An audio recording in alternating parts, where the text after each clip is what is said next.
You just have to be aware that you're going to be bad at it and accept that.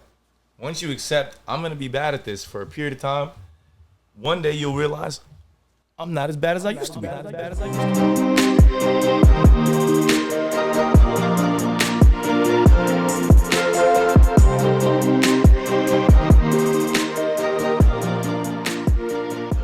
This is the One Life Podcast.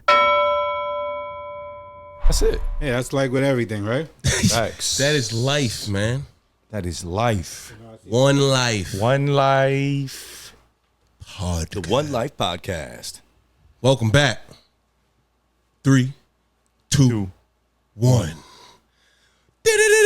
No, I ain't gonna do it to him again. But welcome back to the One Life Podcast, man, with your host Todd Lawrence and your co-host Jonathan Horn, aka Johnny Unitas, aka Johnny Goat. We are back in the building with another episode, man. This is episode 15, and today we brought to y'all, man, another great, talented, special individual sitting right here next to me, next to Jonathan Horn, who has pressed the wrong button on the introduction, but we are still going. We got a great man in the building tonight, man. This man goes by the name of Christopher English, coming all the way from, he started from Queens, New York City, and now he's taking his talents to the Poconos Mountains, where we at right now, Pennsylvania, where it gets real cold, but he's still making it do what it do with his talent. And his talent is basically he's a film director, a movie director, producer. He's got a great story to tell today to y'all on the One Life Podcast, episode 15. Give it up for my man, Christopher English, man. There we go. Now we got the claps. I can go for the clap. Yeah. Welcome to the One Life Podcast, Chris. I like the applause. Yeah, man. Yeah, welcome. How you doing today, man? How you doing? Right. Yeah, looking good, feeling good, man. You got the perfect appearance for what you do. You know what I'm saying? What does it say? Parental advisory? Always. Yeah. Tell the people a little bit about what you got going on right now as far as, your filmmaking, who you are and stuff like that. Christopher English, introduce yourself to the people, man. Christopher English, some of my peoples out there know me as Cartel. My wife hates that, so I haven't used that name in a while. Cartel's the nickname. Yeah. I didn't hear that one. Cartel was the street name. Okay. Because, the reason, like my company back then was hood grown because I'm from the hood. Yeah. Right. I grew up in the projects. Yeah. But just because, where you grow up doesn't mean that's where you're stuck. I was the nerd nigga in the projects. The one, you know what I mean? In the 80s, I was making video games and selling them as shareware online. Yeah. And when there wasn't online through bulletin boards and stuff. Right. I got a review in the computer magazine. Oh, so I was making I was out there doing that shit in the 80s. The lady at the community center said I was the first one in the projects to have a computer, and I think I was. The first one in the projects to have a computer. How did you get it? Father. When they split and you throw that guilt on them. Yeah, he went and bought you a computer. Yeah, kind of like the scene with you, but Dad. Yeah. We gonna get into that. We just gotta get me this computer. And back then I couldn't afford, like, everybody had the Atari and shit, and that was like $400 at the time. And I couldn't afford that. At the time, what was that, 19? That was, I would say, around 82. 1982. Yeah, 82. Could have been around 84, but I definitely couldn't afford the Atari. That shit came out $400, and back then that was a lot of money. $400 was a lot of money. Right. In the I 80s, still don't got random $400 just lying around. So I learned how to program. I taught myself to program, how to make video games. The first video game I made was a copy of Cubert. Yeah, and I made another one that was. You made a copy of a video game. Yeah, I sat there and programmed it, and it was like what I used to play in the arcade. Right. And I made a couple of kung fu games that was like Yaya Kung Fu, and back then shareware was big, and shareware was the game is free to download, right? And if you like it, then send money for it, and that was my business model. And I was in high school doing this, So did you at that time have any idea of how big that would be, that type of industry, or? Nah, not at all. It was just something to do beyond the norm. And I'm telling you, I'd be up all night, not I wouldn't even go outside some days. Right. My mother would force me to go outside. How old were you at this time? About 16. So you locked in early. Yeah. And the funny thing is, like, I had computer class when I was in junior high school. And me and the computer teacher, we didn't get along at all. Because he couldn't teach. And I told him that shit. And he kept me after school. And the whole time we was arguing. He was like, you know what, you're an idiot. And I said, you're an asshole, a little asshole. Because he was short. And we did this for about 10 minutes. He kept calling me names. I kept calling him names. And so I failed computers in junior high school. Wow. But I taught myself. And like anything else, I've taught myself. I've taught myself graphic design. I've taught myself music production. I've taught myself filmmaking. I've taught myself programming. And how have you done this? Through YouTube or through what? Well, back then there wasn't no YouTube. Right. So I was going to the Barnes and Nobles. I would buy every computer magazine, whether I had that computer or not. Yeah. I would buy every book on programming, whether it was for my computer or not. And like I bought some stuff from the old IBM back then, and I adapted it to the computer that I was using. So, and I've always been that way. I used to draw comic books. For real? Yeah, I used to draw. I was a huge John Byrne and George Perez fan. Yeah. George Perez drew the Titans. Okay. John Byrne drew damn near everything else. Right. Huge fan. I used to make these comic books, and I used to sell them to the people in the neighborhood. Right. The lady that runs the community center, she still has them. She sent me some of them back. You would draw the pictures and orchestrate and Xerox them and sell them. So the high school I went to was a high school for printing, High School of Graphic Communication Arts on 49th Street. What was the name?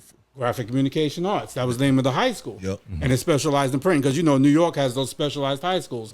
Art and design, because I was going to go to art and design. Right. But I didn't wake up in the morning for the test. It was like 7 o'clock in the morning, and I didn't feel like going there. So I went to graphic arts. In graphic arts, I met Elliot, damn, I forgot his last name, but he runs Double XL Magazine. He was in my class. Oh, shit. Whatchamacallit from the Jungle Brothers was in my class. So, I had people there. When they filmed that Crush Groove scene, that all you can eat for $3.99, that was at the Sbarro's on Times Square. Everybody was running out to school trying to get in the movie. You know what I mean? Well, it was a good time. Yeah. But, I used to draw. And like I said, that school's a printing school. And at the time, I started to really get into like heavy metal. Oh, the shit, heavy metal for real? comics and stuff. What you mean heavy metal No, comics? Heavy Metal Magazine. They publish a fantasy magazine. Okay. I thought you were talking about like that. Da-na-na, No. da-na-na, ah, da-na-na. But back then our taste in music was eclectic anyway because when I was growing up, hip hop was still new, and the first people to accept hip hop were the punk rockers. There were no hip hop clubs. Yeah. Rappers Pink Floyd. Right. Rappers were in punk clubs. Right. And until hip hop started getting bigger. That's like what one of our previous guests was talking about, DJ Strategy. He was saying that originally it was considered a form of rock and roll almost. Right. And so hip hop stars would want to be rock stars. Yeah. you know? So that's pretty cool. Yeah, So rock star lifestyle might don't make it. Living life every day, click, waste it. Yeah, that's what they talking about. So I have a question for you. It sounds like you have a wide array of interests. And like you, I have a wide array of interests too. And those things you've kind of got yourself into. You taught yourself things. And your current profession, let's say, is filmmaking, correct? My day job right now is that I'm a graphic designer and programmer. That's my day job. Oh, That's so what your pays the bills. passion. My passion is the project filmmaker. Is the filmmaking. Yes. That's fast. So how do we? Let's fast forward then. How do we go from? Because we know you did some music too. How did you go from? Ice Cube. How did you go from being a kid making games to your professional industry and then finding a passion outside of that? Because I want to get more into that. Tell us more about that. As far as my thing was growing up, I see people out there busting their ass, working hard, and like I said, I was the nerdy one in the projects. I didn't want to work some construction job and all that shit. I always wanted to work an office job. Right. So I made sure I learned how to do stuff that would have me working out of an office. And like I said, the school I went to was a school for printing. But at the time, printing was less on computers and more with plates and you know, and I don't remember the terminology because it's really outdated now. And that's what I got into. I had my little, like I said, I had my little computer that I was making games on, and I moved in with a friend. And, you know, it was a party house. It was just us, 2 mattresses on the floor, Jamaica Queens, you know, doing stupid shit. And the house got broken into when we were going one day. And, you know, my computer was stolen. I had spent so much money on equipment, you know, piece by piece, and that I kind of just like left the shit alone. And I wound up, you know, at one time I wound up doing some illegal stuff in the projects that, you know, probably shouldn't have You had to get your money back. Yeah, and kind of got caught. And, you know, there was a rule in the projects that you couldn't live. Snitch. You can't snitch. Yeah, and that you couldn't live in the projects. Or they throw your mother out if you got caught selling drugs. Oh, okay. So it was either I had to leave or they would kick all of us out. Right. So I left. At the time, I had started getting into music because I wanted to be a rapper. I've always didn't we all want to be rappers? Or Right, something? right. I wanted to be in the spotlight, you know. Yeah. What was your rap name gonna be? When I was younger, my rap name was Playboy C Playboy C. because I was always getting Playboy girls. C. You was on some Alright. pimp shit. Yeah, I always had a woman. Playboy C. I'm Always. slick on the mic. You come and see me. I got And- your wifey. Yeah, Playboy So, C. you know, later on, you know, we changed that. But, like, the first person to give us our SB12 was Large Professor from Main Source because he lived in Flushing, you know, Okay. not Yeah. too far from us. And Drez from Black Sheep lived in our projects. Wow. So, you know, we knew him like, hey, what's up, whatever. This is before he was rapping, we were rapping. And, you know, back when they used to have the jams in the park, I tried DJing. And, you know, my friend let me come up and get on the turntables. Right. Fuck this shit up. Yeah, because you don't know what you're doing. Then the first time, Right, scratch the shit out of his record. So, you know, me being a computer person Yeah. and loving music, Right. it was easier for me to actually produce than being a DJ. So that's Right. how I got into that. So I used to make my own beats. and Because all what's that the stuff. difference between DJing and producing? Well, back then it was with turntables. Okay. So you're actually out there scratching on turntables As a and all DJ. that. As a DJ, as you know, as what I consider a real DJ. Right. Times have changed, so Yeah. you know, but that's what a DJ was. But for me, For- it was nothing to take an SB12 and sample a drum kick, and then use my, you know, put it to my S950 and sample a bass line and Right. filter the bass line and You then add saying the highs words and the that lows like from it. S950, All that right, shit so- sound like a gun or a weapon or something. You sampler. What, yeah. Kai, So it was let an me- older Kai sampler. Let me see if I can explain it in layman's terms. Right. So Because I was saying, what's the difference between the a DJ and a the producer? DJ is a That's what you was live telling- performer Yeah. who creates basically new sounds and new mixes live in front of you at a party, at an event, whatever. The producer is who's behind the scenes that makes the record. So they might take a sample from another record and they add a kit to it. They add different sounds. It's like when we've had producers on our show. Yeah. We've had Denzel and we've had I Am the Fame. Both of them are rappers, but they're also producers. They create music for themselves to rap on. Right. So similarly, at least from what I'm understanding, that's what you're saying that you do. Yeah, yeah. And see, the person that really, you know, I thought I was the shit producing and rapping, and the person that really taught me a lot was Shy Skills, rest in peace. Shy Skills is the one that produced Onyx's first album, his whole first album. Wow. Shy Skills? Shy Skills. And he introduced us to Jam Master Jay. At one time, I was running with Jam Master Jay, my squad. Oh, wow. Around the time when Cypress Hill Killer Man came out, he had us and Onyx, took us to some club in Brooklyn, had us battle everybody, you know, that came up. Yeah. You was rap battling. Whoever Jam Master Top Jay dog. said the battle, we was battling in the club that night. Like on some 8 Mile shit. All right, going some 8 Mile shit. Yeah. Right then and there. And I thought I was nice, but you know, like we, How old were you at this time? probably around 19. Damn, yeah, you was out there, yeah. And we met this guy Goldfinger through Shy Skills. He on Goldfinger. Jamaica Avenue. He had a studio, Yeah. and I guess I can say it now. it was the because he owned a couple of stores and a pawn shop as well, and they sold weed out of it. Right. And like straight from Jamaica. This guy's Goldfinger's Jamaican, and I had never smoked weed until we started, hanging with them. And man, let me tell you, the best shit ever. I remember we was smoking with Beanie Man and somebody else, and they rolled up an ear of corn full of weed. I damn nearly died that way. Gee, that day. What is an ear of corn? An ear of corn. Oh, an ear of corn. Oh, Yeah. Full of weed. Oh, yeah. Yeah, Yeah, you trying to kill a weak lung dude. But then we met this guy, Born God Allah, and he was from Staten Island, and he was nasty. Through Born God, we met the rest of the Now Born clique, and that's the time when he given us the Wu-Tang tape with Protect Your Neck maybe about a year before Wu-Tang came out officially. Really? So we're on Main Street, we're playing, bumping unreleased music. right? But it was so damn hot. You know what I mean? We was playing it. I mean, we was carrying that big ass heavy radio that only one of us could hold for about maybe 10 minutes, and then you wasn't carrying it on your shoulders? No, this was about this high. Oh yeah. So nobody was carrying on that shoulder. We was lugging it with two hands. Yeah. We had it Dragging it with blasting. Right.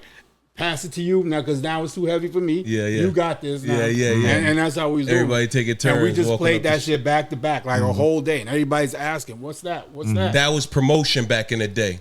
That was promotion. Going on the block and just leave bumping us the to my music all day long. But let me tell you guys a story because Talk to me. through Goldfinger, a lot of people used to come to the studio because we leave the studio doors open while we were making beats and everybody Yeah, what if would somebody- come down there. And we met Cadillac Ty, who now Murder Inc. I produced his first song. Wow. And like I said, we ran with Onyx in them for a time. And Jam Master Jay wanted to sign this guy with us that rap with us called Tech 9.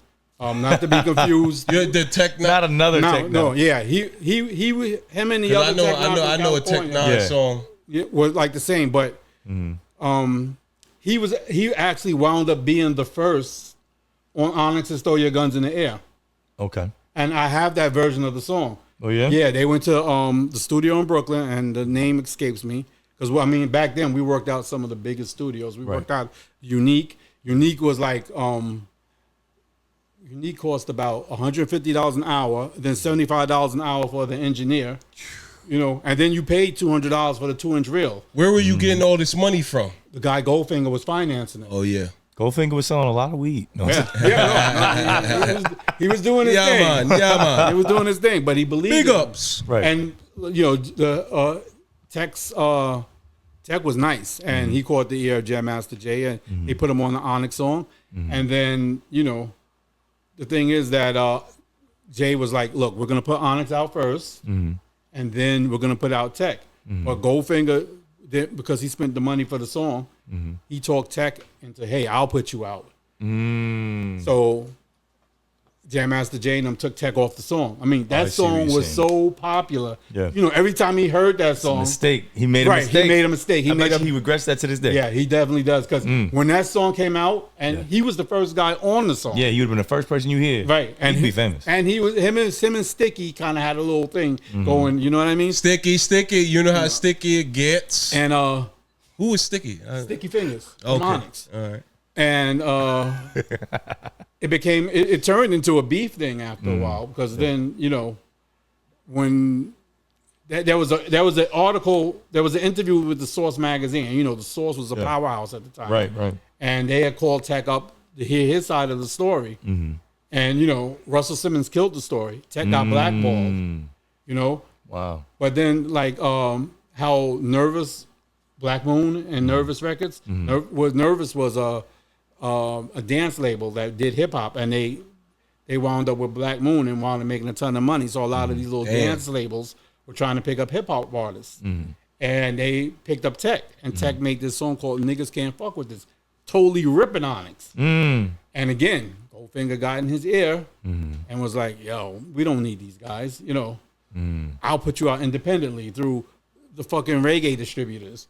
You know what I mean? We just made a series of bad mistakes. Man. But the very first performance that Tech had at the Biltmore Ballroom, it was like, he performed there, and it was like 40 of us from Queens, all there, watching. And Wu-Tang was on after us. Oh yeah. Yes, that was one of their earlier You performed performances. on the same stage as Wu-Tang Clan. Yes.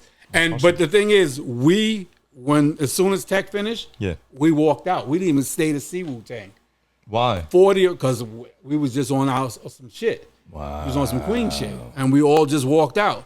And then And what you mean on some Queen shit? Just on some gangster shit, like drop mic, I'm out of here. Right, we performed, we out. Fuck that's everybody why else. we here. They want to see us. Wu-Tang. Yeah. And so we walked out. Then Born God got the word from them, and they was like, "Damn, y'all was deep. Why didn't y'all stay and watch our performance?" Right. We wasn't trying to diss Wu-Tang. Yeah. I mean, we love their shit, but we was just on our shit. And we thought we was stars and shit. Yeah.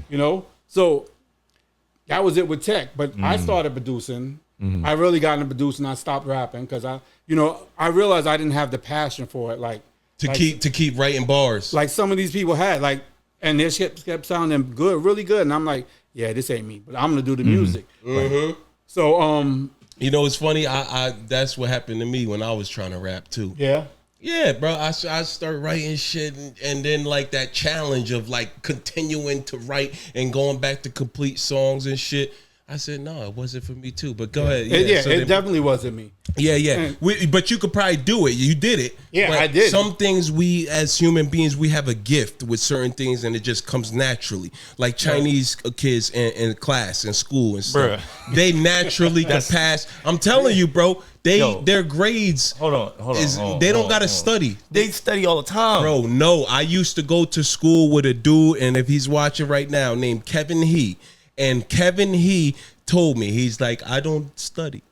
I was like, word. But some people just have an attitude for that. All the Chinese dudes is smart. Todd, you're only meeting Chinese people in America. Don't lie. I'm not lying. There's not a Chinese I was in class with them. The Chinese I was in the honors people classes. Start working at 5 years old. But keep going. Yeah. But I know a drug dealer. I know a dude who sold drugs who math was his shit. Gifted. Off the top of his head like that with no problem. Gifted. And he was a smart guy. He just was broke and chose to sell drugs. But yeah, Chinese people is very smart, bro. Some of them. That's why everything, like, look at your clothes, probably made in China. I mean, you think the smartest ones are the ones in the factories making clothes? Those are the smart Chinese people? Right. Bro, No. look at your They're the ones Sony in Hong PlayStation. Kong Look at your running the country. Look at your computer, probably Sony's made Japanese. in China.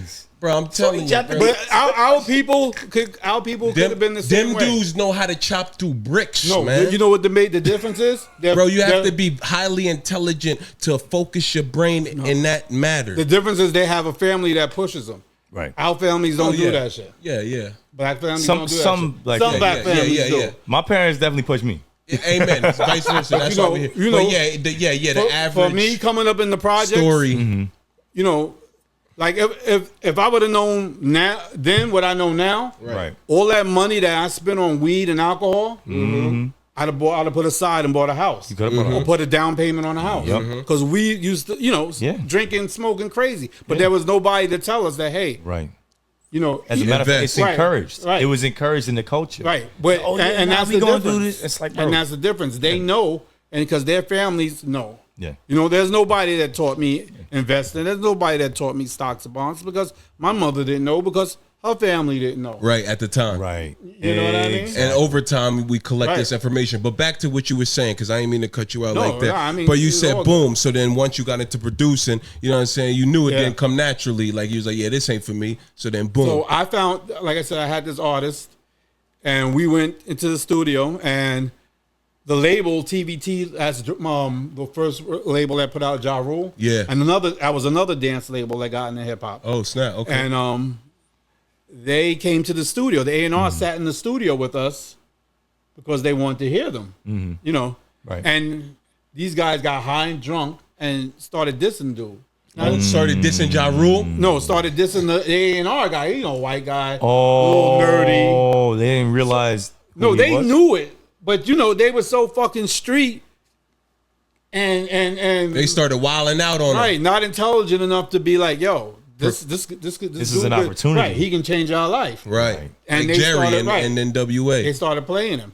Wow. And so that deal fell through. But what happened was in '95, I put out a group called Crime Lords, which was kind of like Mobb Deep. And if you do a YouTube search for Crime Lords, Criminal Thoughts, and Tons of Paper, you'll hear the song. And they were kind of on their Mobb Deep shit. And we got play on Hot 97. To Red Alert, because Red Alert played DJ Red Alert. everything with no money. Red Alert never asked for no money to play nothing. Wow. And I took it, at the time we were pressing vinyl.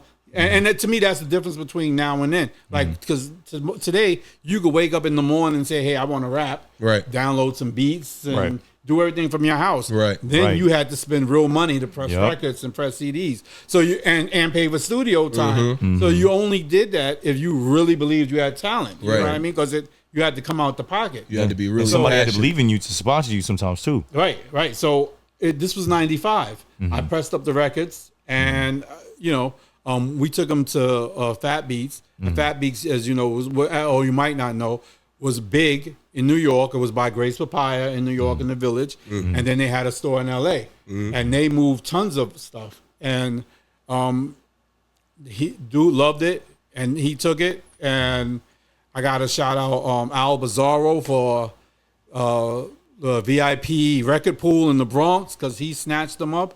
And DJs was playing the song. The song was hitting. Yeah. We got to perform with Keith Murray and LOD. Okay. Back then. And you got the rap with these dudes. Yeah. I mean, we opened up for them. And, I was on my Diddy shit. No Diddy. Shit. Shit. But just jumping on stage. I introduced them because, like I said, I was a ham back then. I was all about the limelight. Right. And that's what you do as a young dude. You want all the women. You want to be seen. You want to be seen. Right. Now, not so much. Now I play the background. There you go. Like, this is new for me, being in front of the camera. And I'm not, if I didn't have a couple of drinks, I would have been that's a little liquid courage. I had to hydrate you. You know what I'm saying? Water and Gatorade. And then in 97, let me tell you about 97. 97, I put out this group called the East Side Hustlers. Okay. Again, Red Alert played it. But the thing is, I used the Patrice Rushen sample, Forget Me Not. So when you said, what do you mean? The Patrice? Send me forget me nots. I use that. Don't let you forget. 2 months later. There you go. 2 months later. Beat Nuts came out with a song. Johnny, this is why I got Johnny here. Because he could fucking relate to the shit that we could over. Yeah. Give me some, Chris. 2 months later. Chris, don't leave me hanging, but go ahead. 2 months later. 2 months later, the Beat Nuts came out with the same sample. Right. On the Will Smith track. A month later, Will Smith came out with Men in Black. So it looked like I copied his shit. But we all three groups used the same sample at the same time. And of course, that was and she was getting paid. Yes. She was like, all right, go ahead. Yeah. Yeah, and it's crazy because we were performing, and when we were performing, we had the girls singing on stage. People were going Men in Black, and at the time I hadn't even heard Men in Black yet, and I was like, "What the fuck are they talking about?" You know what I mean? What are they talking about? Yeah, that's crazy. And then Men in Black blew up because of the movie, and I mean, 97 was a big year for Will Smith. Yeah, and Red Alert would play. He would play all three of them back to back. He would play ours. He would play the Beat Nuts joint, and then he would play Will Smith's. He cut Will Smith off because that's not really what he was into. Right. And so that was my last vinyl. But I've been producing. I produced the last song that Stack Bundles, Rest in Peace, was on. Rest in peace, Stack Bundles. I produced the song that wound up on SWAT, CBS's SWAT. I remember SWAT. That wound up in Versace commercial. So talk to me, right? So when you were producing these songs, were you getting cut a check? I was getting a little money, not a lot, but I was definitely getting a little money. Right. I was there at the Rap Olympics in DC when Eminem got signed. So by Dre, yeah. Wow. You were at the Rap Olympics? What year was this? I don't even know what year. Probably like 98. Yeah, because I met Wendy Day, and if you've heard of Wendy Day. Anybody who hasn't heard of Wendy Day should go and do a Google search on her. I got a Google search her. She was a main motivator in hip hop music. She was the one that helped Cash Money get their deal. Okay, really. And she was all about artist rights and all that stuff. Like artists shouldn't be, having to pay DJs. Artists should have money aside for health insurance because you see how many artists have been Yeah. Shot down. Yeah, I mean, and just in general, They don't have it. they don't have it Because they're sitting there trying to produce Artists art. don't have health insurance. Or Yeah. If you don't have a regular job, yeah. if you paying all your expenses out of pocket, And they're you not ain't gonna even pay for thinking health about insurance. things like that. You know what I mean? They're throwing money on the car, but they're not thinking about, I'm going to need Yeah. something if I get sick. you Right. know? Paying for benefits? What benefits? And she used to throw these monthly No meetings taxes. at the ASCAP, at gotta the pay taxes. ASCAP building. She would throw these monthly meetings. And they were free, and you come there, and every month was a different topic. Well, I met her in DC at the Rap Olympics because At the Rap Olympics. this is when BT was in DC okay. because somebody in there started shooting, Oh, and everybody's running, and at the BET yeah, Awards. yeah, not the awards. It was just BT at the because they're the ones that threw the Rap Yeah, Olympics. yeah. And everybody's somebody started shooting, and everybody's running, and me being from New York, we don't. Me and my man, we were running. We standing there because you don't just run ain't in no even duck. direction. Yeah, run. You could run in the wrong direction. So if you she was just next to me. Did you duck? I didn't know who she was. No, I just snatched her up and pulled her aside next to us. Right. She always counts me as the person that saved her life. But so that's why that's then how you got I that knew Riz, her. yeah. That's how I got to know her, which was Who'd you say? What was her name? Wendy Day. Wendy Day. Look up her Day. name. She's still alive? Yeah. Yeah, Wendy Day. Shout out Wendy Day, man. He saved your life. All right. Gotta They cut really that saved- check. I just pulled her she's still aside. alive. Why wouldn't she still be No, alive? because he was saying rest in peace to a lot of people he was just talking about. So I had to make sure she wasn't one of No, them. she's still there. She's still there doing her thing. Wendy Day. Keep up the great work, Wendy Day. So now you produced. You still haven't gotten to how you ended up where you are now. What are we missing? What's next in the story for you?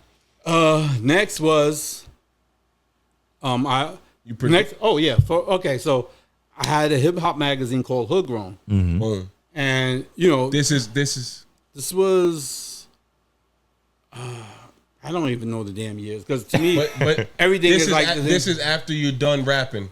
yeah, after like I'm done, I moved up here. I was still producing. I snatched up some of these local kids up here and was making songs with them. But Yep. I decided to do a hip hop magazine, and And you didn't snatch them up. You recruited them. I recruited them. Yeah, we gotta be careful with terminology these days. No Diddy. Yeah. I had to throw that. No in Diddy, there no 'cause I'm Drizzy. a fucking comic. No grooming. Yeah, he said I snatched these kids up when I came up Well, here. they- Nah, he recruited them. Don't worry, I know. But Right, go ahead. I did the hip hop magazine, and the thing about that was that I got inspired by the Village Voice because my thing was my thing is always to promote my own stuff. Right. So I have to own the platform. Like like I said, I started a website called Hip Hop Now. Back in the days, there was a website called CD Now, and they were the music, the place where everybody bought their music CDs. Right. It was like a CD subscription type thing. Yeah. Right. No, not even subscription. Just go there. It was kind of like Amazon. Oh, okay. Before that, because at the time, Amazon was only doing books. Right. Right. So So CD we talking Now. like early 2000s. Right. CD Now only had CDs, and that was the place where you go and bought your CDs. So I made Hip Hop Now. Right. And I was bringing in product from little indie, labels around the world. Right. And selling their stuff through my website, and that's how I attracted a larger company that bought out mine. And I'm on working for them. So that's how I got into the tech game. And my thing is to always own my own platform. So Right. All Hip Hop was the big one at the time, and I started my Hoodgrown, .com or whatever, and I started a magazine because I saw the Village Voice. And the Village Voice had a high circulation, over 1 million or something at the time, Right. and because they were free, they were ad supported, So I was like, damn, if I make a magazine that's free. People can see it. You can Right, make I can paid promote on it. anybody in the world. because- Yeah. and they'll snatch the magazine up because it's free. Yeah. Right. And I can promote my artists along with doing, Right. major other artist stuff. Right. So that's what I did. I created a magazine called Hoodgrown. But the difference, the one thing that I noticed is that because Village Voice was free, a lot of stores didn't give a fuck about it. So you'd see Because piles they couldn't of make any Village- money on Right. it, and they would just be sitting there. Right. So what I did was I put at the time, magazines were going for like $3.95 or some shit like that. Put a reward. I put a 50-cent charge on it and Right. told the stores they can keep it. So I wouldn't have any returns. Right. So I created my magazine, Hoodgrown, and the first person to help me was rapper MF Grimm. Okay. And he's an underground, favorite. And if you do a search for MF Grimm, because I know a lot of you young people don't know it. But he was getting my magazine in the barbershops and stuff throughout the city. Yeah. So the first issue came out, and we were on really good paper and all that, right? Yeah. First issue came out. When you say really good paper, man, Like, you know, paid. Literal paper. It was an actual physical magazine. Right? Okay, yeah. It shows you how young we are. Yeah. Yeah, you was making Because I know bread, right? magazines is not a thing. He but said it's I was innovation. giving it away, and they were charging 50 cents, and I ain't want them back. Yeah. So I charged 50 cents, and I said, you can keep it. So that way they would display me because they were making profit. Right. And I wouldn't take no returns back. So Right. So after the first issue, I got a call from Shamia Miller. Shamia Miller was huge at the time. She was a friend of Oprah's, and she was games manager. Okay. And that's why we have Game on the cover of the second issue. And if you do a search for Hood Grown Magazine, you'll You see have Game? Yeah, The Game. we have the Game. The Game? Yes, the Game, This the is rapper. when his album Hated first to came Love out. Yeah. because she was his manager.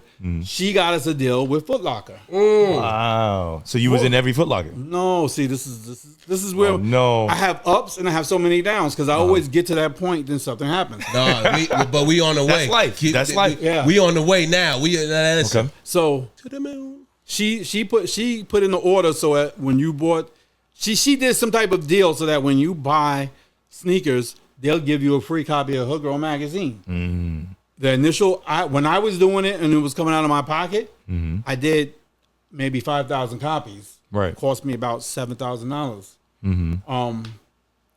She got an order for like 20, 30,000. My couldn't credit was fulfill it. bad. I couldn't fulfill the order. Oh. And I didn't have people that I could go to and borrow. And because Right. my credit was bad, Right. I You couldn't couldn't go get to a the proof of the bank loan. and get a loan to do it. So she just hit you up and was like, yo, I need 20,000 copies. She had orders at Foot Locker. She made a deal with Foot Locker. Right. That would have been huge for us. If I could have Right. fulfilled that, who knows where Right. I'd be as far as the magazine game. Right. Then so I lost that deal. That deal Right. went through. Then Apple came out with their newsstand because they were introducing the iPad. Right. And the newsstand was a thing where the magazines was interactive and Right. you could press the button and they play. Right. Oh. So I was the first black, and let me tell you, Talk that shit. I was the first black publication, period, to have a magazine in the Apple newsstand. And Really? the thing is, Christopher English. yes, the thing is that at the time there was that software. Only Adobe was offering, and a couple of larger ones. Adobe, I asked them how much were they charging. They would have some ridiculous price, like $50,000, Yeah. whatever. I found this company from Germany. Yep. They hit me up because they knew what I wanted to do, Right. and they let me use their software for a year for free Wow. to put out Hood Grown Magazine, first interactive magazine. Yeah. So I named my company Tablazines, Tablet Magazines, Tablazines. Put out press releases and all that. It was the first hip hop magazine. And if you see all our covers, I mean, we have some artists. We interviewed Issa Rae before she was big, when she was still doing Really? YouTube stuff. Wow. Yes. This is when? This is. See, I'm bad with dates. Yeah. I can't tell But you. I'm this. saying like around your age, Tom, 30s, because right now you in your 50s, right? Yeah. I It would sounds say- like you would have been in maybe your late 40s. Yeah, Excuse it could have been. Mid to late It could 40s. have been around that time. Because if we're talking like the early tablet era, that's like between maybe 2010 to 2015. Yeah, because That I had realm. one of the first iPads. So Yeah. the version 1. So Soldier Boy. I'm the first. we had it out. We were, like I said, the first black one, and then I introduced Maybach magazine because I always liked Jet and Essence. Right. So I wanted to get a little crowd where I had a little more disposable, money Income, or whatever the right. case may be. Yeah. And then we introduced a magazine for the conservatives. I had my friend Kathy and her husband, and they're staunch conservatives, and they created a magazine. And so I had something aimed at everybody. Right. Right. And then Apple backpedaled on the whole newsstand thing. Right. And reggaeton was really big. And I was like, you know what? Let me try and tap into this. Yeah. Right. So again, I built a a Latin music download site called Musica 360. And if you do a search, you'll find that. It came to the attention of Macworld Magazine, and they did an article on me. Lowrider Magazine did an article on me. We had this girl who was a comedian from HBO, Latina. Yeah. She was the face of it for no money. Yeah. And you know, like I spent a week going through every Latin music country and finding every music publication and snatching their email address. Yeah. Oh, that was smart. I might do Peru this week. Next week I'm doing Venezuela. Yes. So I can get all that. So when we launch, I can send out emails to them saying, hey, you know, I got the music catalog from the Orchard. Right. And at the time they were supplying e-music, and they were supplying digital downloads to everybody, but with the exception of Apple, who was doing their own. But at the time, Apple iTunes wasn't even in Latin countries. It was only in America at the time when I was doing this. Okay. So like I got content from Cuba, you know, and my woman at the time, my kid's mother, and her sister translated the site to Spanish, so you could watch it. You know, you could view it in English or you could view it in Spanish. Yeah, that was smart. People in Spain, they hated the Spanish because they said it was gutter Spanish. Oh, yeah. I always got complaints from people from Spain. Yeah, it's like just different slangs. Yeah, right. It's like the way UK people view American English. All right. Yeah. Yeah, Tomato, not necessarily. tomato, you can't read an accent, aluminium, but the words. You know, that kind of stuff. They use different words, different slang. Okay. So, And they really hated the translations. But then we came to Latina Magazine hit us up. Right. And they were like, you know, we like the site. We you know, they wanted to invest. So they had a meeting. And when we came through, you know, I had them come through because they worked at Clear Channel. Yeah. And then I came in and they couldn't believe, they asked if I was Panamanian. Right, like, right. No, They're like, oh, yeah, you gotta I'm be black. But, you know, they couldn't believe a black man was the one that had done this. So they was asking me tech questions, which I answered with no problem. You know, they were trying to test me to see if I really did this. Yes, this is me. Black folks, we can do anything we want to. And it don't matter whether you were born in the projects or whatever the case may be. We got that drive. I think if anything, we got them roots, right? And we have a drive to succeed always. Yes. It's in the veins. It's in the blood system. So we were supposed to get offers. We were supposed to get $1 million up front. We were supposed to have offices on Wall Street, part of their offices. Right. And we went through a series of meetings. And in the final meeting, some big wig came through and said, "Oh, Latinos don't like to download music. They like to stream it, you know, and killed the deal."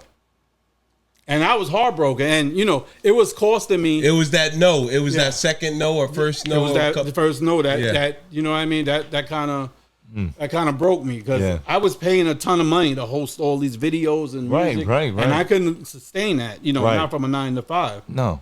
So I let the site go. Right. I you know, closed it down, and we were getting press. We got some press in the New York Post, and like I told you already about Lowride and all that. So that was my third thing. You know, it was like, all right, I done tried this now. Yeah. So boom, we on a journey. Yeah. So again, I'm back to the music, and I asked a few people how much to do a music video. Right. And you know, they gave me some ridiculous fucking price. And I'm like, nah. How much? Yeah. You know, I'm like, nah, I'll learn how to do this. Right. Right. And I'll shoot the videos for my artists on my label. Right. But, you know, once I started shooting the videos, once I started really getting into this shit, right, I didn't want to shoot music videos. I don't want to have a bunch of ghetto niggas pointing guns at the camera. Yeah. Talk about it. Talk about it. You know what I mean? That's not my shit. And some other dude that I was messing shit with. Not a joke. He was telling me that, hey, he shot a video for these blood niggas, and then the Crip niggas got pissed at him and started shooting at him during the video shoot. During the video, oh my goodness! And it's like, no, see, I that's don't dangerous. need none of that shit. Like, no, right? You know, and I've always been a big sci-fi person because that's just I think I always said that I was born in the wrong time. I should have been born around where shit was like Star Trek. I'm such a techie that's what I'd love to be. I'd love to be on the ship flying somewhere. So I do that shit. I don't, even with my filmmaking. Elon Musk. You know, right? Even with my Take off filmmaking, out of space. I don't do hood films. I don't do that Right. ghetto shit. I came from that shit. Right. You know what I mean? I came from the crack era in the 80s Yeah. where niggas was sleeping in the bathtub because bullets was flying around at night. And at night the projects was empty. Because bulls was flying around. Bullets. Bullets. Yeah, bullets. Yeah. Bullets. Because it was crazy. And anybody that's been through it in the 80s, especially in Queens, knows what it was like to live through that shit. So I don't Right. glorify that shit. If I'm going to do a hood movie, it's going to be from a different point of view. It's going to be from the people, and I'm thinking about doing one, and it's going to be from the people that are affected by it. The ones that just want to Yeah. go to school Right. and get out the hood. Right. So I got a question for you. Well, Todd, you had a question too. No, I was gonna because he ask. was just before you go with that question, you're saying not glorifying the hood and stuff, but No, not glorifying the hood, not glorifying the violence in the hood. got you. That's my thing. Isn't one of your productions is hood films? Hood grown. Okay. Grown. Hood grown, That's because you because- grew up in the hood. Don't Right. mean Hood that you grown. are a hood Right. person. Right. You know what I mean? Like doesn't mean you're That's hood Yeah. grown. And So I done grown. I mean that to be I done inspiration to elevate. anybody. Yes, It don't- hood grown. It don't matter where you come from. Yeah. You can be whatever you want to be. You don't have to be what somebody says you are. Yes. Just Right. because you're from the hood doesn't mean you're ignorant. Just Right. because you're from the hood doesn't mean you're ghetto. Right. Because I was born in the hood. Yeah. Right. me Speaking too. of the hood and hood movies, Yeah. one person who's been able to capture that energy of the hood, but also express kind of just a different perspective, like you want to display, is Spike Lee. Yeah. How do you feel about Spike Lee films? For me, Spike Lee films have always been hit and miss. Okay. You know, like I loved coming up. I loved what was that, Mo Better Blues, Denzel's first performance. You Yep. know what I mean? She's Gotta Have It. School Days was a classic. When I was coming up, everybody was in the School Days. But then, you know, like New Jersey Drive, and I don't even know if that was strictly his, but I wasn't a fan of that. You wasn't a fan of New Jersey Drive? No, I wasn't a fan of New Jersey Drive. Yeah. Have you seen Todd, that you one? look so disappointed. Have you seen that one, John? No. That's a good one. My favorite one is It's about them stealing cars back in Yeah. the day. I'll have to check it out. My favorite Spike Lee film is Crooklyn. I don't know why. I just like it. And I didn't see Crooklyn. just like Crooklyn. I think It's good. I think sometimes and he's a genius. So I can't. First of all, I can't knock him. Mm-hmm. I don't want to knock those who came before who opened the door for us. Right. You know what I mean? Right. I just feel sometimes they're heavily stylized, and that's him. That's his style. Yeah, That's it his is. style. That's the way he You tells know the what I story. mean? Yeah. Right. That's him. And I don't knock him from him being him. Is you know, not everybody's style I'm a fan of. Right. I like some of his movies. Right, yeah. Some of his movies I don't. Are there producers that you like? Is there any producer that makes movies now that's famous, or maybe made movies in the past that you would like to make films like in the vein of? You know who I really like? Who? And his movies speak to because I'm a graphic designer, his films speak to the artist in me. Zack Snyder. Really? Okay. His stories. What's one of his top movies? 300. Yeah. Yeah. His The artistry in that stories movie is are incredible. So, I mean, 300 was great. He's been hit or miss with Justice League. Like I Right. like the 4-hour version of Justice League. I've But heard it was a much better movie. Yes, his slow motion, his use of slow motion, his dark color palette, the way he shoots, his stories suck. Like Rebel Moon, I wanted to love so badly. You know Yes. what I mean? Yes. I was like, okay, he's bringing his vision here, Yeah. and he's not the best writer. But when it comes to a visual style, Right. his visual style is distinct. 300 is distinct. Right. You know, there's things that he does with color and stuff, and you know why he does it. Or Yes. some people might not realize why he does what he Right. does. You know what I mean? And his style really speaks to me. Like, Right.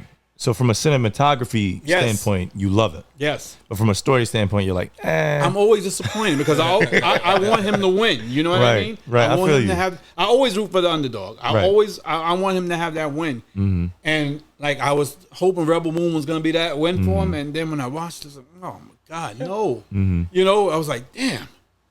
Yeah. You know, like he is not living. He's one that I feel if he can get a really good writer. right. Yeah, collaborate on a team. Because Yes, that's the key, yes. like having a good team behind And you you know to that's create what something that's amazing. the criticism that Tyler Perry gets because Tyler Perry writes everything himself. Right. And with Right. this What do you latest- think about Tyler Perry?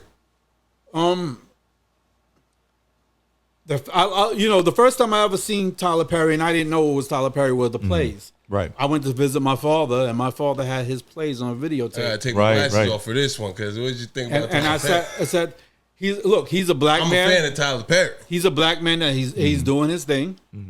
He's helping other black people come up. Or how many actors from Taraji on down to this Right. other guy said that they would never pay what they were worth until Tyler they Perry. worked for Tyler Perry. Another black billionaire. Tyler Right. Perry, he got a big studio in Atlanta. He's Yes. putting on- Yes. Yeah. But everybody he done made complains. his dreams come true. Yes. At Well, a high But the level. major complaint against him that all his movies have become the same. Yes. I've kind of felt that way for a long time. it's a actually. sequence. It's the same, like I guess actors and It's a stuff like formula. that. But it's like that's like saying basically like all of Marlon Wayne's movies are the same. He's a comedian. You get what I'm saying? So Tyler Perry, like everybody Yeah, has. I don't know if it's the same. Everybody Todd. has their Yeah. own like. I would say No, it's but different. literally, Tyler Perry's latest movies are literally being black woman victim, black male Right, the yeah. aggressor, Right. I see, what you're and saying, that's yeah. the format that he's been Yeah. following. It's Yeah. and that's sometimes he'll change the setting. Right. He'll change the city. He'll But put them in the it's woods. Still that. It's still because Black but you woman know victim. what? It sells. Yes. He knows his audience that's going to consume the most of his movies. And that's what he stated. So Tyler Perry does for black movies what Disney is doing for superhero movies. They found Right. something that worked. For him, his biggest break was Diary of a Mad Black Woman when it first came out. And then he just kept going with the Medea movies. And then he has other projects that he has, but they're in a similar vein and similar format to Diary of a Mad Black Woman. Right. They're just not. I can't speak for all of them because I haven't seen them all. I can't say they're all better or worse than that. And he has some really good ones. I liked what was the one where it was like Medea.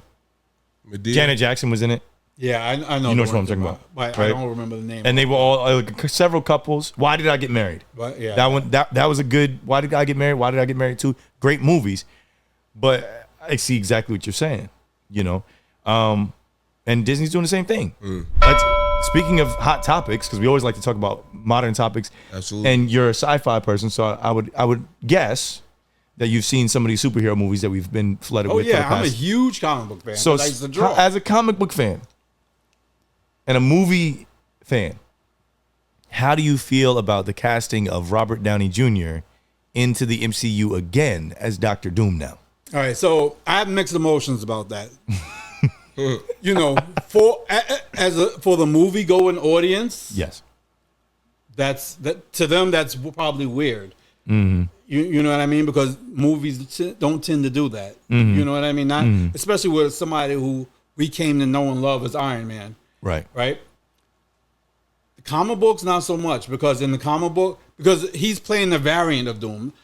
That's what I've been told. Yeah. And from what I hear, the Fantastic Four movie doesn't take place in Same the actual, time period. Right. In the actual Marvel universe. It's a variant of it. So in the comic books, Iron Man, Doctor Doom has been Iron Man. Iron Man vice has versa, and yes. vice versa. Right. So coming from the comic books, that's not that weird. But what do you mean? In the movie, or what do you mean? Doctor Doom has been Iron Man and Yeah, Iron Man. Doctor Doom has been Iron Man. He's In the comics. In the comics, he's been Iron Man. He switched bodies with Tony Stark one time. Yes. Oh. And so they lived their own. At least in the one comic Some I Freaky saw. Friday shit. Yeah, he in that one comic I read that instead of Reed Richards being his roommate, Tony Stark was, and so then he realized how smart Tony was and how blessed he was to come from where he was. So he invented a machine, tricks Tony into like volunteering for the machine, traps him, switches bodies, and Tony wakes up and gets deported to Latveria and has to live where Doom is from. Right. And Doom takes Tony's body and money and influence, creates his own Iron Man suit. Meanwhile, Tony lives in Latveria, starts improving their economy, and creates a Dr. Doom suit for himself. Right. And then they end up having a fight. Right. So for those of us who are comic book fans, Never knew that. it's not, I just learned. and that's Yeah, that's that's where it's dope. coming from. And a lot of people Johnny Goat. that are claiming to be comic fans don't know the comics, don't really know the comics. They may have picked up an issue or two. Right. And like I said, for movies, this is something different. But you know, I mean, people are always saying that Marvel is following the same path and they should switch shit up. Mm-hmm. You can't switch it up any more than this. It's like, this is different. Mm-hmm. You know he's going to play the hell out of it. Right. So, I mean, we heard the same shit when we heard Heath Ledger was going to be the Joker. Everybody was like, oh, what the fuck? But there was no precedent for Heath Ledger's characters in that role. So Right. I think what was interesting about that was Heath Ledger was used to playing this pretty boy type Right. look. I mean, before the Joker, he was the gay cowboy in Brokeback Mountain. Right. Oh shit, for real? Yes. Yes. So that people were all up in arms about Heath Ledger playing the Joker. Yeah. They Right. was like, Compared he's to gonna- Jack Nicholson's Right. Joker, which is Right. hard to measure up against. And they thought he was going to fuck it up because Yeah. He's gonna do they something. couldn't killed it. envision the gay cowboy Yeah, as being the the Joker. Joker. Right. The Joker is and kind he- of like freaky and weird himself. right. And Right. when they saw And now that, he's the best. when they first version. saw that first image of Yeah. him, and it said why it's so Sheesh, serious, no Yeah. the internet went crazy. Yes. And then they started leaking little, still obsessed little with it. clips of him, and Heath Ledger killed it. They said the same thing when Ben Affleck was going to play Batman. They were Right. like, "Oh, he fucked up Daredevil. Why are you going to give him Batman?" But in all honesty, the fight scene in Batman versus Superman when he was fighting the henchman. Yeah, that was crazy. That's probably Batman's best fight scene ever. That's how Batman. When you picture Batman kicking ass, that's how you picture him kicking ass. Yeah, it's at the limit of what is humanly possible, Right. And it's a little exaggerated, Right. But because it's shot that way, it was shot very right. well. It was shot very well, and Yeah. then people accepted him. Right. So right now everybody's up in arms, Mm-hmm. and honestly, I think there's a contingent of people online that get, they're doing their little YouTube videos and they're doing Mm-hmm. their little TikToks, Yeah. and they get more followers by saying something negative. Controversy, yeah. You know what I mean? You want to have the This is gonna action Marvel's comments. new movie is gonna suck Because so of the now movie, now yeah. they get a bunch of people. Yeah. It's easier to be negative, and you get more followers being negative than actually waiting to see Yeah. if you really like it. So I Are you looking forward to it? want to see it. I'm curious about it. I have a strange perspective on this one because I love Robert Downey Jr. as an actor. We all fell in love with his role as Iron Man. Yes.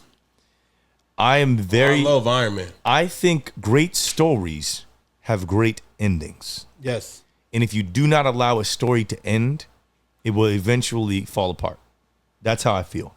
And so I think that obviously they offered him an amount of money that he couldn't refuse. And he actually wanted to get back into the MCU. I think too. so. I think he had that little desire Nothing to has worked from him, Right. in movie wise since then. Dr. Yeah, Doolittle and all this fell, other stuff. He hasn't had the success he's Yeah. had since he left there. So I I'm agree. sure he wants a piece of that back too. I think, but here's my thing.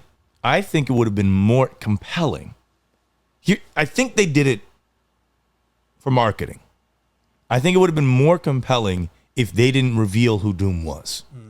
And you don't see who Doom is, and then you get into the movie and it's this mystery of who's Doom, da da da da, and then they reveal it in the movie. Right. Yeah. They would have gotten so much as soon as it released in theaters. Maybe that might not have had the biggest opening day, but people would have blown it up that weekend, been like, "Wait, Robert Downey Jr. in the movie!" Oh, their heads would have exploded. But you know how it is. But now they're going to use him to market it, Right. And they're going to lean too heavily on his face because Doom uses the mask like 99% of the time. Right.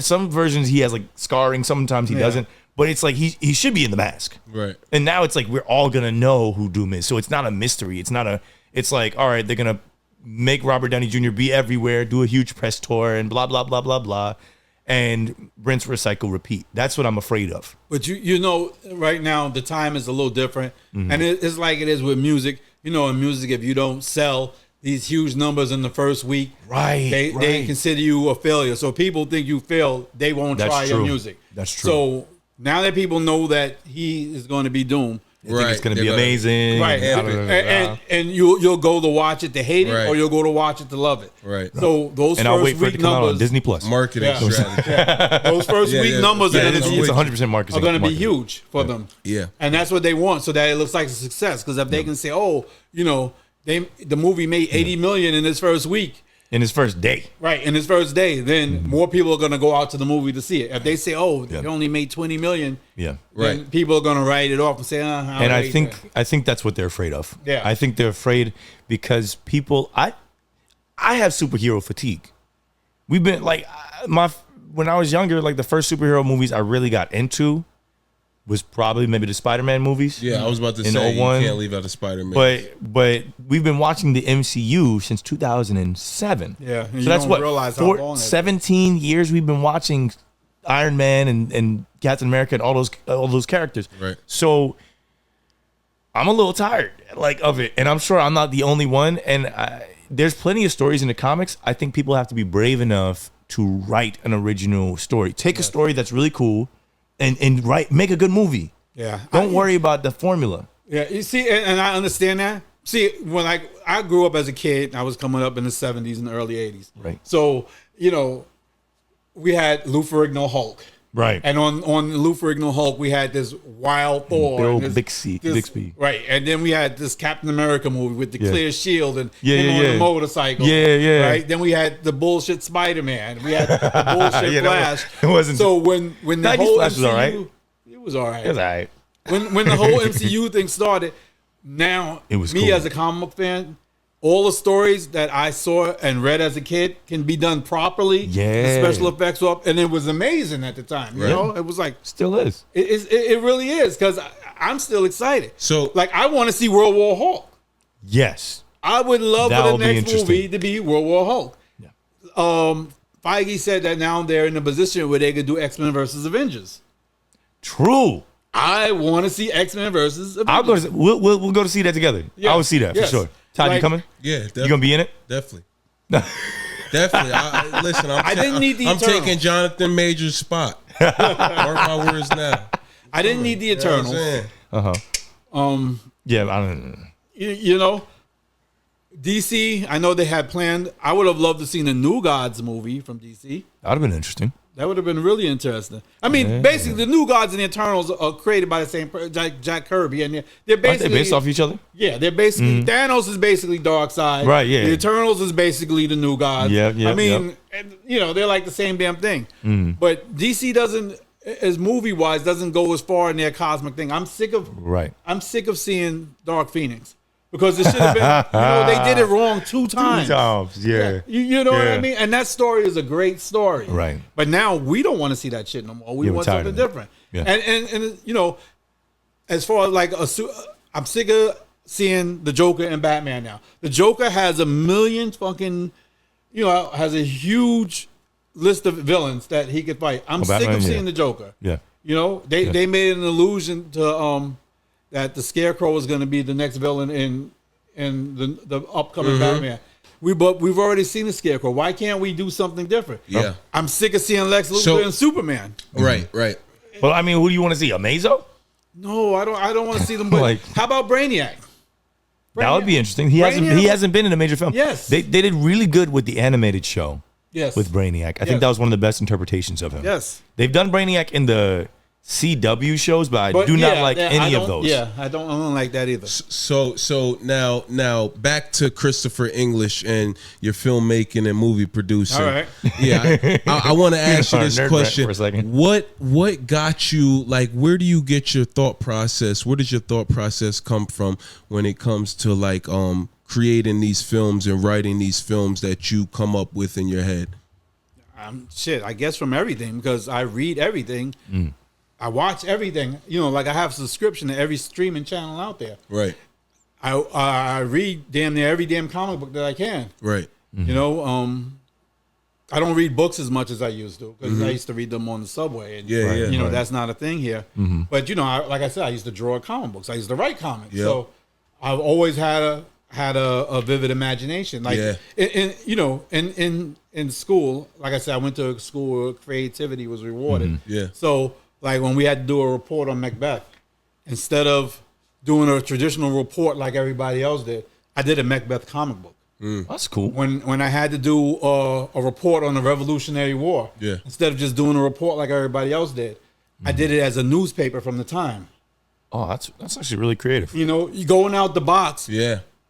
You always Getting that A+. Yeah, I always got rewarded for going out of being out of the box. Yeah. So I've always been creative, which is I guess why I got into graphic design. So I do my own design. As you see, I do the designs for our stuff. Christopher English designs. Like I said, I'm such a a control freak. Right. I don't trust anybody else to do anything for me. Right. Right. That's why I don't go to hosted platforms like Shopify when I was Right. doing my site. Right. I'd rather host it myself. So I'll take an open source something off the package and modify it to meet my needs. Right. And I pay one time instead of paying a monthly fee For to a Shopify. subscription. Yeah. The only thing I pay is my hosting. Right. You know, and that's the control freak in me. Yeah. But I know what I want. Yeah. Right. You know, so it's the same thing with the film. Like from the comic books that I've done, Right. I have so many ideas. What are some of the films that you have out right now? And then talk about some of the films you have out right now, maybe, and then like some of the films you're working on, if you don't mind telling the people. I don't about really that a little bit. The only thing that I'd want to put out there, because my whole mobile filmmaking channel Yep. is on YouTube. If you look for mobile filmmaking on YouTube, Mobile filmmaking on YouTube. Yep. you'll see my journey. Yep. My first film on there is a sci-fi film that I filmed with the Android phone that I had, and from With then the on, Android phone. Yep. yeah. So from then on, you know, I just kept studying, kept learning everything I could, and That's still what I'm making, saying. That's how. Yeah. That if somebody wants to start, you could start. Yes, you don't- Whatever you have, start. You see, let me tell you, there's a difference between, and I don't mean this in a racial way, but a lot of the old guard has been white, and their thing to success is, you know, I have to have this camera, or I have to have this. I need this angel investment money to do this. Anybody though in any category of like any sport. Put it like and that. it's like yeah, I have to go to the film festivals. challenges. You know, this round, and I can't make a movie for less than $50,000, 50 to 100. Meanwhile, black filmmakers, we know nobody's giving us money. Right. Whatever we have in our pocket, because we have that hustle, and that's that hood hustle. We're out there doing what we have to do.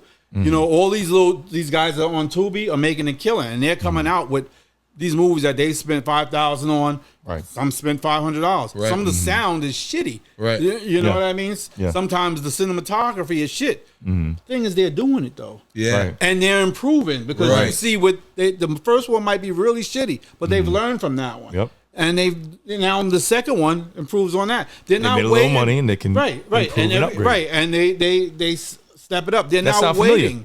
Yes, Yes, that's exactly what One we doing. Life. right. They're not Episode waiting for 15. somebody to give them money to do this stuff. Right. We have that drive. We're gonna do it. Absolutely. And that's, to me, that's, you know, like a lot of people shut down the black cinema section of Tubi, but that's been the most popular section. That's what drove Tubi to the heights that it is now. Right. Because you go into any Tubi group on Facebook, it's about 10,000 files. Each group has about 10,000 files. 90% of the movies they're talking about Are the black movies. are the black movies. Yeah. They're engaged in a way that's never been engaged before. These young filmmakers are taking this money, this little 5K that they're spending, Right. and making money. Like Making something happen. This is like the new mixtape Yeah. now for black folks. Right. You know what I mean? They're really making it kill you. And Through Tubi. people will sit down and that's that's why Tubi has grown. Tubi won't admit the fact, but they know the black cinema section is one of the most popular sections there, period. And you know, like there's this show out of Detroit called The D, The Dirty D. Right. And this This is on Tubi. it was on Tubi. Yeah. Peacock picked it up for the Okay. third season. So Yeah. Oh. Peacock has seasons 1 through 3 out now. Yeah. All right. A lot of Tubi people are saying, "Oh, you know, you let us get you to a certain point, and now you left." But you should be happy in the success Yeah. of our black folks. Right. You know what I Yeah. mean? We got to So- celebrate each other. Right. Right. So Amen. we're that same hustle Black is applying to excellence. films, and I want to do the same thing. What they're doing in Detroit, I want to do in the Poconos. Yeah. I want You're doing. Yeah. Yeah. And you know, I want somebody to come and say, "Hey, who's that lead male and lead female actress in your movie? You think they'll do my movie? Of course they'll do your movie, but you got to pay them this amount, and they'll be there." Yeah. And That's that's it. what I want. Your success is from people you doing stuff beyond me. Right. You know what I mean? I may have been the first ones to Right. work So, with you. so right now you're working on a film right now. Yes. Let's talk about it. What's the name of the film? High Value Man. You know, we're kind of playing off the whole Kevin Samuels thing, and this, Right. you know, as a indie filmmaker with not a lot of money, and marketing is going to be a little limited, but why not play off something that's, has a little controversy with it? And when people see the name High Value Man, because that's almost synonymous with Kevin Samuels, they'll be like, oh, what's this about? And it's a romantical, I take your word, it's a romantical comedy, and people say romantic comedies don't do so well. We'll see. Yeah. We'll see. Either way, you're creating opportunities for other young black people. Yes. Amen. You're making something. You're creating something. You're dialing in your filmmaking skills, your sound mixing, your cinematography. Yes. So either way, whatever happens out of this is growth for you and all your actors. It's light. Speaking of whom, and I have distributors lined up already. You have your leading star actor in here. Right. Now this is your debut role, Todd. So now we're gonna flip the camera on you for a second. Yeah. How do you feel? Fly like baby girl, high like planes. If you catch me at the if it gonna hey. How's been your experience with working with Christopher with the script and directing you? Hey man, I just want to tell you and the world watching right now, Johnny Goat, man, this experience has been nothing but exciting. Each time that I lay down at nighttime and I think about the moments that I'm getting to experience through this process and this journey in my life, it gets me excited, man. And it's just been exciting and like fun to live through it. You know what I'm saying? Like, no matter what character I was given, when he gave it to me, I was ready to just rock and roll and right, take that you were originally opportunity. going to play the Diddy character. Yeah, and I was ready to just rock and roll and play and take my opportunity, you know what I'm saying, and just execute. You get what I'm saying? Because I've prayed for moments like this to just be involved in the entertainment and movie roles and stuff like that. And like I said, like to many other people, I didn't even have to audition technically for this, and we met through good friends and good people, and God just did this and put things together as he always does. When you are a great person and you stay thankful and give thanks and stay patient, you know what I'm saying, on your journey, eventually in due time things will start to connect. And that's how I feel about right now. I feel like things are connecting in different categories of the journey. And this is a big moment, you know what I'm saying? Like you said, no matter how it turns out, the ball is rolling now, and that opportunity, that first shot has been taken. You know what I'm saying? And it's exciting, man. I'm excited. I feel great, and I just want to thank you once again for giving me that opportunity. You know what I'm saying? And I think I found the secret sauce for actors, because I was prepared for it to be kind of sucky on the end with the acting. You know what I mean? But everybody out there, the secret sauce is to get podcasters and models. Yes. People that are used to being in front of the camera and on shy. Yeah. Yes. Like when you ask your friends to do it, they might not, as a low budget filmmaker, a lot of times you're forced to use your friends and everything. And some of them might not have the charisma you need, but get a podcaster or get a model. People that are used to being in front of the camera. Yeah. And that won't look in the lens every time the camera. You wouldn't think that him and Alexis and, Valencia has active training. But you wouldn't think that, Todd and Alexis are holding their own right along with her. And it's because they have a certain personality. They have an outgoing personality. Even Will, who's playing the high value man, he has an outgoing personality, which is why he's been my main actor in every little sci-fi thing I call. From the time when I was using the little camera, I'd be like, hey, I got an idea. Right. Wear this spacesuit. We're over there in the park, and he has this big-ass spacesuit on, walking around, and people are like, oh, what are you doing? And he don't care. Right. And that's the type of personalities that... Getting the job done. Getting the job done. Some people might have been nervous. Everybody's looking at them, but... that's the secret sauce. Get people who are used to being in front of the camera. Yes, and there are people out there. Yes, I'm on several casting sites, and people are always looking. Yeah, Jonathan Horn, aka Johnny Goat, man, he does voice acting. Oh yeah, that's my that's my day job, actor, and my night job, and my weekend job. No, but yeah, so there's always either side. If you are looking for actors as a producer or as a director, or if you're looking for work as an actor or voice actor or model, make as many accounts online as you can, network with people, find people, whether it's on Facebook, whether it's on Instagram, follow people that you want to work with, stay in touch with them, communicate with them, because I guarantee you there will opportunities will be presented to you, but you need to be prepared for the opportunity to have the skills ready, and then on top of that, you just have to have an open enough schedule so that you can change things around and be there. Because if you have all the skills and you're not available, you're not going to get to work. If you're available and have no skills, you might get to work, probably going to suck, but you can get better. You know what I mean? Right. But either way, you need the communication, the skills, and the availability. Yeah. And they can be useful. And I get so many emails and things now from actors and actresses looking to be in the films. Oh, there's always people looking for work. Yeah, and the thing is that right now I'm not paying them. Right.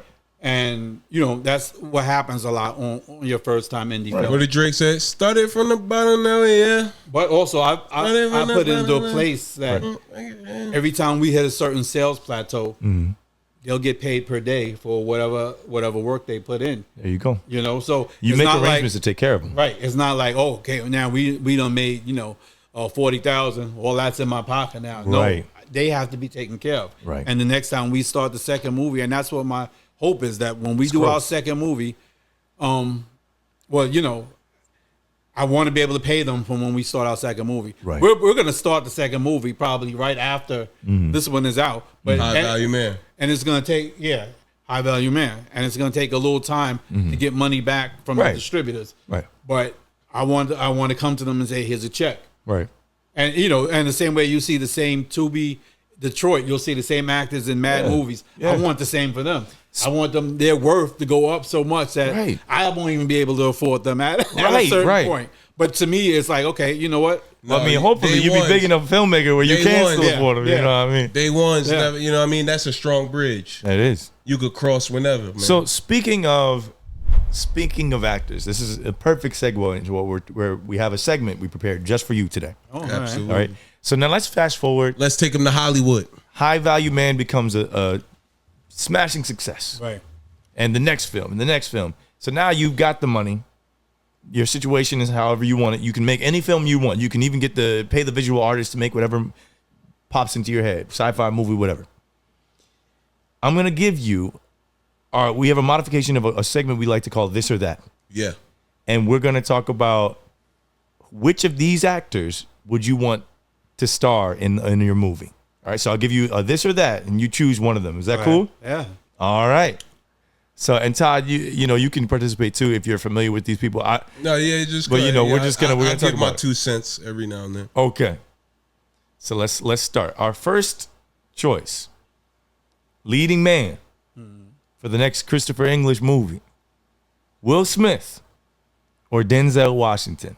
Todd Lawrence. Yeah, I like that. Yeah, Todd Lawrence. Yeah. All right, as much as we love for Todd Lawrence to be there, that's the caveat. Let's go. Obviously for the next movie. But I mean, let's say you had the ability to cast either of these men. Yeah, it depends on the movie because my first choice is always going to be Denzel. Denzel's an incredible actor, so is Will Smith. But Denzel's getting a little old, so it depends on the role. You know what I mean? That's true. You're right. All right, I like Denzel's first choice. What are you thinking? Yeah, he Todd? made a good point though. He is getting a little older. Yeah, but I'm going with Denzel. I think Denzel's gonna make me more money on that movie. Like I wouldn't have if the star of the show is supposed to be this nigga that's in college right now. It would be neither of them. Yeah. It would be Todd Lawrence. No, and an action movie. I mean, Liam Neeson was still doing action movies. He's like 70. Right. Yeah. So I mean, and I love The Equalizer. But it depends on the role. It depends on the role. But my first choice is going to be Denzel. Okay, cool. All right, so we have another one then. This is why I try to pick people that were like relatively close in age to each other, so you make it even. But yeah, Denzel's a few years older than Will. All right, so Martin Lawrence, if you're making a comedy, or Jamie Foxx. I told you that's a good one right there. These were Todd's choices on this one. This was good. Martin Lawrence is funny as hell. They both. He's still funny. And Jamie Foxx is funny too. Who the kids connect with now, I'd probably go with Martin. I mean, freaking Bad Boys for Life just did incredible numbers. Yeah. I'd go with Martin. All right. I like it. Martin. All right. So let's talk about some leading ladies then. Ooh. Scarlett Johansson or Megan Fox? See, my problem with Megan Fox is that she proved that she's not a loyal person. I don't need people that's going to talk shit about me. If you have a problem with me, come and talk to me. Right. I don't need that shit put out there like that. You know what I mean? And that's just from growing up, how we grew up in the hood. If you, Dry snitching. if you got a problem with me, talk to me. I'm here. Right. If you're working on my movie, you got my number. Right. So you're going with Scarlett? Yeah, I'm probably gonna go with Scarlett Johansson. Going with Scarlett too. All right. Megan Fox is just a pretty face. Right. I was about I'm to not say, yeah. 100% sold on her acting chops either. But congrats to Megan Fox and MGK on their baby and the music video with the baby in it. Congrats. Yeah. Salute. Yep. Here's another one. This is actually one of my childhood crushes. Catherine Zeta-Jones. Two of my childhood crushes. Or Salma Hayek. Selma Hayek. Are these both snow bunnies? No. No, Selma Hayek is. I can't believe you just asked that question. Salma How Hayek dare you? sounds like a How Muslim. dare you? You better go. You You better can't go. be that damn young. No, he's not that he's that 28. young. It's not that he's that young. He don't know people's names. He gotta go do I some gotta movie see research. the movie or something. Several movies, many movies. Yes. Salma Hayek is. Anyway, Tina. woo, Salma Hayek, man. She got that. She's Mexican. She got that accent. waterfall. Yeah. But Catherine Zeta-Jones was in the Zorro movie. Yeah. Remember Zorro with Yeah. Antonio Banderas? But Selma, I'm sorry. I'm Woo. rocking with Selma. Salma Hayek. All right, but and last but not least, most definitely not least, Taraji P. Henson or Gabrielle Union. Again, that depends on what kind of movie. No, but for you For me, producing the movie. You can pay them what they worth. I run the gamut, so I think Gabrielle is a pretty face. She's talented. I think Taraji may be a little more talented. Taraji's a little on the heavy side at times. I mean, she goes to what she needs to for her role. because she has her adult grown woman weight on her. So it depends for. Like, I wasn't sold on her in that action movie. What was the name of that? Taraji? Yeah. Action movie. I'm trying to remember. Yeah, it was a Tyler Perry. I don't know if it was a Tyler Perry movie. It might have been. But when she played a hit woman. She played a hit woman? Yeah. Was it Get in the comments. I don't remember. I feel bad now. That sounds about right. I don't remember. That I don't definitely remember. is a movie, Acrimony. It sounds about right, like a Tyler Perry's. Yeah. It sounds. I don't know. With the two of them, that one I don't know. You don't know? It's a toss Can't up? make it true. You'll flip a Halle coin? Berry. Halle Berry. Chris Tucker or Mike Epps?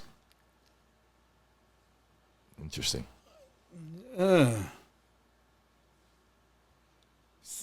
Mike Epps has a sly type of humor. Chris Tucker. At one point, I would have automatically said Chris Tucker, like in the early 2000s, the Rush Hour 2 But era. right about now, I'm probably gonna rock with Mike Epps. All right. Yeah. I respect Mike, it. Big I Mike, respect it. Unc Mike.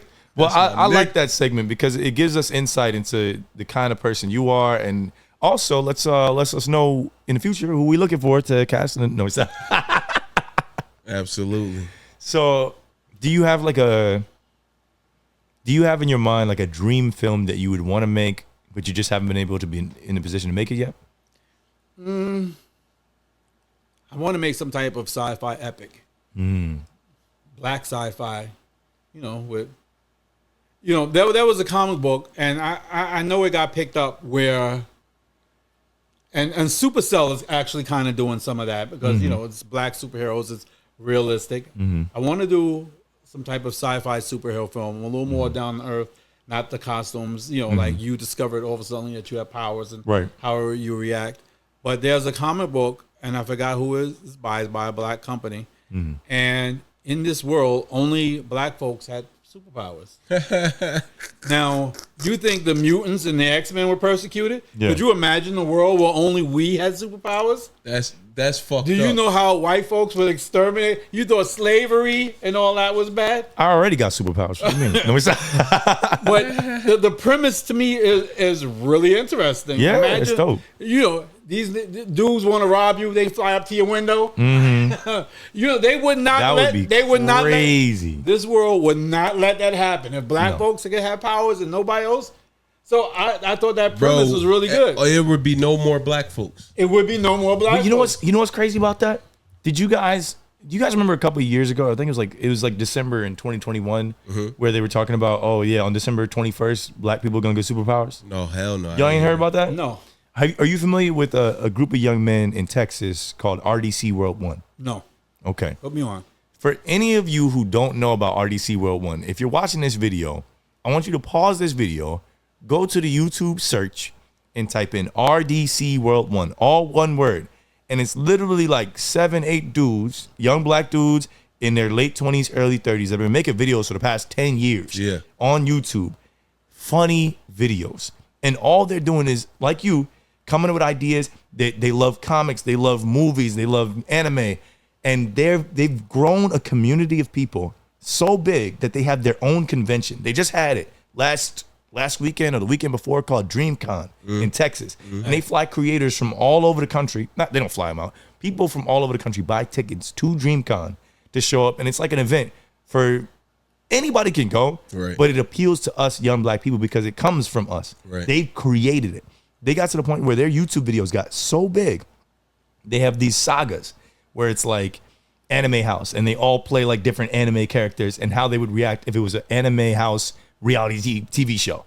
And they've got like 6 episodes. They made it to the point where the 6th episode was released in a theater in Texas. You know what I mean?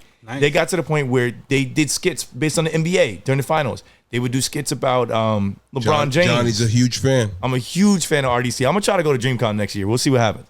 But Comic-Con this year. Yeah. Sex traffickers. Yeah, well, we're not dealing with that. I'm not going to Comic-Con. No, but yeah, no, it's an amazing event for people to one, have a good time together. 2, for us black nerds to talk about black nerd stuff. Yes. And not feel judged and not feel like, and then they have events. They have like a creator basketball game, and I think Kalani Rogers played in it this year. She's like really big right now.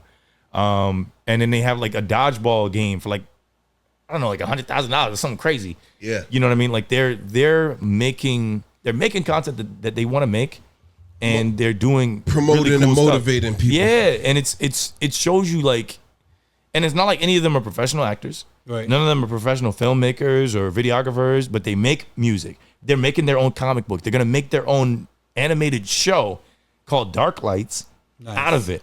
You know what I mean? And you might actually like it because it's based on like an anime comic book type style, and they're writing the stories, and they're gonna be like, some of them are gonna be acting in the show and stuff. So it's really cool to show like putting in hard work, like you said, teaching yourself. They've taught themselves so many things, and they've created a community of people to the extent that it extends across the country, probably even internationally. So, shout out to y'all, Mark, Dylan, Ben, John, Affion, Leland, all those guys in RDC, and everybody who's creating content right now.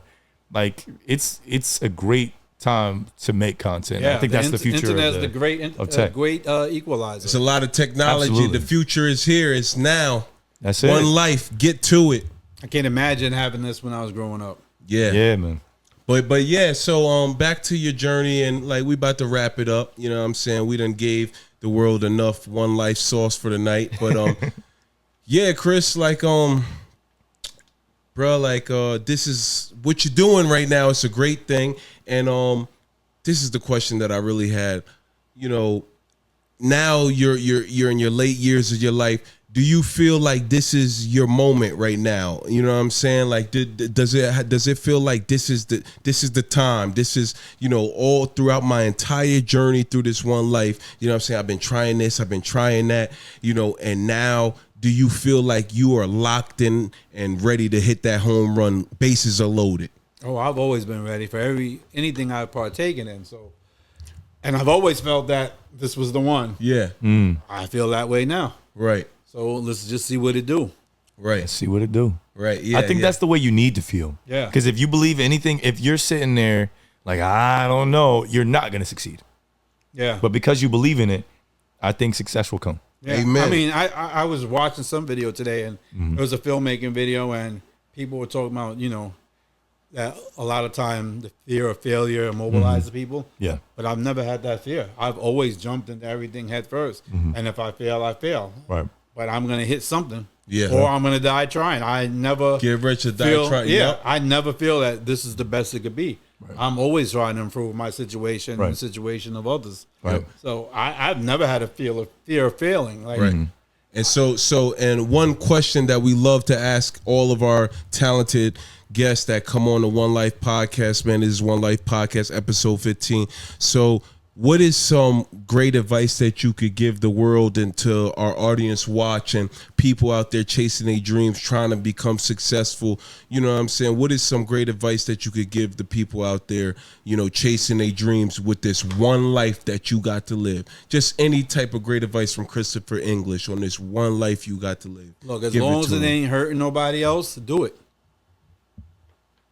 Do it. Elaborate. Yeah, what you mean? If there's something that you want to do and it's not going to be harmful to you or harmful to someone else, take that chance and do it. You really only have one life. You can't be scared. Scared money don't make money. That's how I grew up. Yeah, Do it. do it. You want to make a film? Do it. You want to start this YouTube channel or you want to become a TikTok influencer? Do it. Do The only thing that can happen is that you fail. And if it fails, try something else. That's what I've always done. Right. And I'll keep trying. If this don't work, we'll still have another movie coming out. It's not going to stop us. We'll keep doing something until we succeed at it. So, Amen. do it. Have fun with that journey. Yeah. You've been having fun with your journey, with your one life. That's it. Enjoying what it the is. entire journey. When I pass, I want somebody to be able to Google my name and they'll see everything I've done. They'll be like, wow, I didn't know he did that. I didn't know Christopher he did that. English, Yes. That's it. One Life Podcast, episode 15. 15. Love. It's been a pleasure. Thank you Yeah. for coming on. He said, just do it just like Nike. So we're going to Yeah. continue to just do it. This That's is it. episode 15. Stay tapped in. Stay tuned. The One Life like, Podcast. comment, subscribe, and we'll see y'all next week. We out. Yeah.